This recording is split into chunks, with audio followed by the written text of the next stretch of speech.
Hello friends, ఇప్పుడు మనం Maggi తీసుకుందాం. ఇప్పుడైతే మనం మ్యాగీ తీసుకుని క్రష్ చేస్తున్నాం.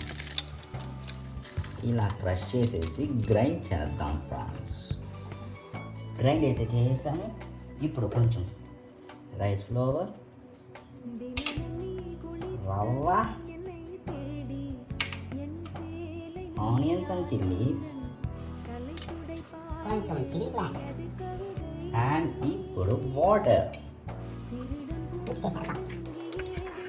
బాగా మిక్స్ చేసిన తర్వాత ఇప్పుడు దోశ దగ్గరికి వెళ్ళిపోదాం.